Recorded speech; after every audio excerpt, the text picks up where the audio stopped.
这节的焦点，我们要带大家来探讨最近日本首相高市早苗对于中国大陆的态度很强硬，但是现在私底下高市早苗是吃了后悔药了吗？怎么来说呢？因为日本的朝日新闻报道说，其实在高市在发言之后，他曾经就跟身边的人说他是不小心说过头了。那现在呢，他身边的亲信也懊悔说，是因为这个官邸的资源不足啦，所以没有考虑得很周全，没有想到会有这个反弹。另外一位亲信他的说法则是说，其实高市个人的能力是非常强，但是团队不够稳固，未来他们要解决。好，那说回来，他的这个不小心说过头的这个说法，赖教授您来看，他是想要透过这种方式，其实在跟北京递出橄榄枝吗？他是在一种障眼法了啊，又在另外一种欺骗。因为我们都知道，日本的军国主义者、右翼分子啊，他们最擅长的就是骗啊这个字啊，他们几乎都在用骗的。安倍晋三他自己都说了嘛，就说有些事只能做不要说嘛，啊，这个和平宪法不能改，没关系嘛，我们就从这个你看不见的地方里面来改，啊，那也就是偷偷的，就是说安保啊，美日的安保就修改。2015年的时候把美日安保修了以后，那就是变成有经济危机事态啊的这个法律就把它写到里面。自卫队本来应该是专属防卫日本的本土，就说哎呀，我们修改了安保条约，所以我们要去保护美国的军舰，所以呢，日本就要参战，啊，就是采用这种方式，就一个一个就改了嘛，就把自卫队变成一个所谓的国防军的这样一个概念，这个就是安倍晋三所用的方法。那也就是说，他在他任内的时候就不说日本有事就台湾有事，可他卸任以后，他就说日本有事就是台湾有事。这个就是只做不说。好，那你想，我为什么会说这个高市早苗的幕僚故意把这个新闻去喂朝日新闻？这个就是一个障眼法，用骗的。他选择的不是右翼的新闻，他选择的是左翼的自由派的媒体，因为朝日新闻是日本的第2大媒体，这第一个。第二个呢，它是在艺文界里面啊是最受欢迎的媒体。第三个就是他长期以来，他就是左翼的、左派的，而且比较偏自由主义，所以他反对修改日本宪法，反对军国主义，啊，然后他反对慰安妇，他所有的那些日本军国主义时代的东西，他都反对。好，那所以这样的一个左翼的媒体，透过他来说，高市早苗说过头了，不小心说过头。这个不小心说过头有两个层面的含义。第一个含义就是说，哎，这不是我的本意了，哦，例如说我跟谁吵架，然后我气急了，我就讲了一个非我本意的话，那这个就是我不小心我说了不应该说的话，这个好像就是啊，这不是我的本意，你可以这样解释嘛，哦，你也可以这样解释。可是如果这不是你的本意，你就收回嘛？那为什么不收回？对，为什么他不收回？为什么官方长官说我不收回？为什么外相说我不收回？为什么他派出去的金井正章也不收回？这代表这是他的本意。好，所以第二个层次，也就是说，有些事只能做不能说嘛。那我不小心说过头，就是说我不小心把我的底牌说出来了，是吗？说谎，公然说谎。为什么？因为同一篇的媒体，同一个采访里面，因为它是不具名的官员采访，而且是联合采访。所以不是只有一个匿名者，他是有2个以上的匿名者。另外一个匿名者他是这么说的：11月7号的凌晨3点，高市进入官邸的书房，开始在阅读各部会送过来的这些他要接受答询的答询稿，也就是各部会送来了，他的幕僚帮他整理好了答询稿送到他桌上，他开始在看了。他把他的所有的重点要讲的画红线，要讲的话改了，就都改好了，都弄好了。那已经工作了好几个月，所以他把重点，他是新闻人呢，您是新闻人呢。新闻人一旦把重点写上去，把画点画上去，就是那是梗。我就是特别要透过国会答询，把这个讯号传出去的头版头，绝对会成为日本热点新闻。谁不晓得？他是媒体人出身的，他专业训练过的，他当然知道哪些东西一定会是头版头，他就是要头版头。所以头版头以后发现，哇，这个祸闯大了啊！所有人都在告诉他说，安倍晋三只敢做不敢说，美国不敢说，日本的历届首相都不敢说，你敢说，你勇。他本来就是要告诉大家，我最勇。为什么？因为有川普挺我。川普在公开的场合说，我高市早苗只要有求，他必应。这4个字，有求必应，100%满足你。这个就是当时川普说的是场面话，场面话你这个高市你看不懂吗？你还给我下不了台。场面话就是说不兑现的，但是高市早苗想利用川普的场面话变成他的后盾，来给极右翼的施加压力，说我有美国做后盾，我是右翼的老大，不是你麻生太郎。这是对于党内的派系。另外对外面来说的话，就是我高市早苗，我声望振聋，我敢做你们都不敢做的事。这是一种极端的挑衅，现在祸闯大了，开始想收了，是找那个幕僚不匿名的在那边传话，骗谁啊？军国主义者就是一个字，骗。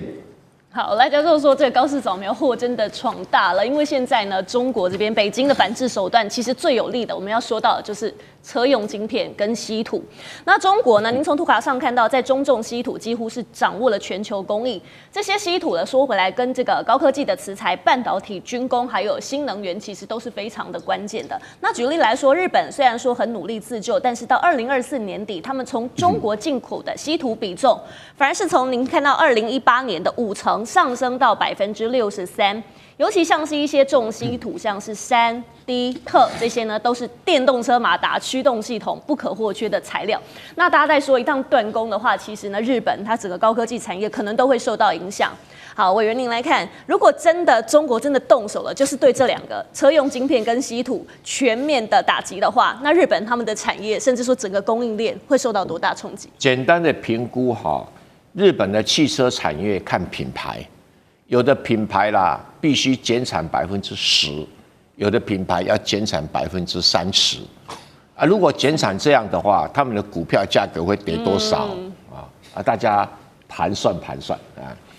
第二个，车用晶片的方面，当然不只是汽车在使用，因为可能很多人不晓得，车用晶片很多在军事工业上用的也不少啊。你别看那个炮兵移动很缓慢，那也要车用晶片对哈。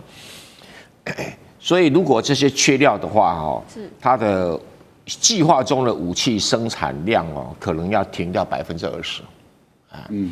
然后它的这个电动车跟那个所谓混合动力车，有电动有柴油车减产1半，那除此之外需要稀土磁铁的只有汽车，不是工具机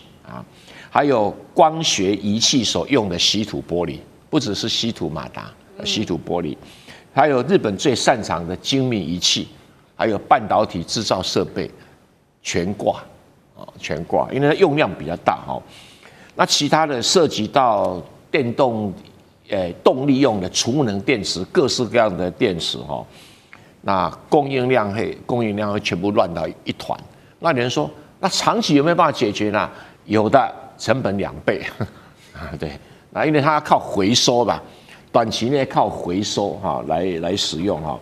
所以如果中国大陆技术这个东西的话，那我们只能祝福日本赞美日本是太厉害了，能够承受住这么大的打击，而且整个日本产业在为高市早苗的政策付出一个莫名其妙的代价。那到时候就看看日本的民意会不会反转来这个批判高市早苗。现在日本的民意还是在热冲冲的，觉得你看我敢跟中国大陆叫板我敢踩在中国大陆的老虎尾巴上我敢挑战中国大陆所谓核心中的核心利益嘛。现在讲都是很开心，那等到事到临头，那就可不一定了因为很多东西没有替代。为什么？这个电池用的石墨负极材料，100%中国供应，正极材料60%中国供应，它哪里是拿这么多的量这是个现实问题那除了刚才我讲的锂电池这些，因为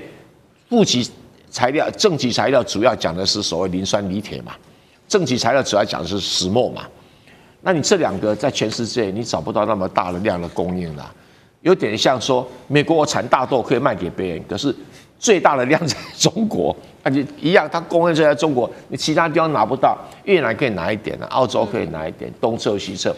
那像车用晶片，连那个最不起眼的安氏半导体的晶片，那个实在是最便宜的，中国不封装不出口给你，通通就挂了。不过当然了。因为日本它也靠台湾供应一部分啊，台湾比如说力积电有供应它这些晶片哈，那基本上这个安氏半导体影响是欧洲比较多，影响日本比较少。可是不只有安氏半导体的晶片了哦，所以日本最好长个眼睛。好，高市早苗现在对于这个中国叫板，他在国内民意是非常旺的，但其实，在政坛现在已经有一点不同的声音了，蛮两极的。我们来看到，像是立宪民主党前首相野田佳彦，他说首相有点说的太超过了，日中关系可能陷入危险。那自民党的前首相石破茂，他说如果把这个所有情况说出来，可能会削弱原本的贺阻力。其实这个部分赖教授刚刚也帮我们提到了。好，我们要请教厉将军你怎么看？因为现在连同党的前首相也有不同的声音。那高市早苗会不会遇到日本内部的反扑？但是刚刚蔡委员提到，他现在在日本的民调是非常高的。虽然说中国对日本不管在旅游啊，或者是这个电影啊，甚至于今天传出来水产，甚至于牛肉哦，都采取经济的这种制裁的相关的手段。但是我觉得短时间之内哦，日本的民众不会感觉到痛。所以说，日本会继续支持高市早苗哈，所以也就是为什么他现在的支持度哈会高达69%那么高。我觉得日本你要了解这个民族哈，这个倭寇民族，它就是生长在一个岛上面。你看日本这个岛有两个它很大的一个罩门，第一个就是它没有纵深。我们从上次福岛这个核电能事变就看出来，这个国家只要发生一点核能或者一点重大的这种你不要说战争了哈，光核能电厂它就发生事变，对它国家就造成很大一个冲击。第二个，它所有的资源都要来自于从海上运进来，所以他很担心它的海上运母线被切断哈。那它也需要向大陆来发展，所以他每一次对外侵略的时候，对外主动攻击的时候，他都用同样一句话，叫做日本存亡这个危机事态哈。那你看9·18事变，他就想要到这个大陆来向大陆来做发展。那之前来讲的话，他也是用这句话去用这个当做理由去攻击这个珍珠港，造成珍珠港事变。为什么呢？因为他讲的就是说，你美军会不会主动来切断我的海上运补线？所以我要先攻击你。当然，这次来讲，台湾也是面临同样的理由。大家不要以为说高市早苗讲的话是在帮助我们台湾，不是，他是怕说是台湾一旦被中国控制住以后，它的海上运补线由南往北的运补线会被切断，所以他才说日本存亡事态哈。所以他是依据这个，不是说是为了帮助台湾怎么样，不是。但我们台湾人自己不必往自己脸上贴金了哈。但这也凸显出我们台湾在地缘战略上的重要性。那像这种岛国，很明显的，它是属于一种就是说这个非常不安全感，那对周边国家敌意也非常的重。这也就是为什么高市早苗到现在为止，一般老百姓还会在支持他哈，因为岛国心态就是这样嘛，他都会主动去攻击人，你不去招惹他就会先来弄你，因为他还有一个很严重的这种不安全感的心态。我觉得高市早苗未来来讲，可能有3条路可以走哈。这第一条路就是他把话吞回去，中国叫他把话吞回去、收回去，但是目前看起来哈，他大概高市早苗在民意这么高强度的支持之下，我认为这条路可能不太容易，也他大概做不到。第二条路就是这个都不讲话，保持沉默政策哦，然后等到事情翻页过去，过了时间以后，看事情会不会自动翻页过去。我觉得这也不太容易，因为这个中国大陆在这方面来讲的话，绝对不会就此罢手，也不会让他就此翻页过去，一定要强硬的要他表态，双方来讲也没有退路。所以高市早苗剩下第3条路，就第3条路继续诱到底，继续硬到底。所以为什么会传出来说是他可能在12月的某一天突然又去靖国神社，甚至于他有没有可能就是一不做二不休，就直接所谓的无核3原则就直接引进核子的武器哈，这有可能，也有可能他恢复他的这种军国主义的这种就正规的军队哈，把它已经这所谓的自卫队改成正规军队，我觉得可能性是很大的哦。这个东西大家不要轻忽了。但是你如果说继续这样做的话，我觉得中国大陆来讲的话，一定会誓不甘休。所以这是中日两国这个冲突来讲的话，可能后面来讲，我自己研判会越演越烈，因为双方目前都没有台阶可以下。好，谢谢3位专家精彩点评，我们稍后休息一下。地缘政治、美中之争、战略价值、强权崛起、小国生存，现在与未来洞悉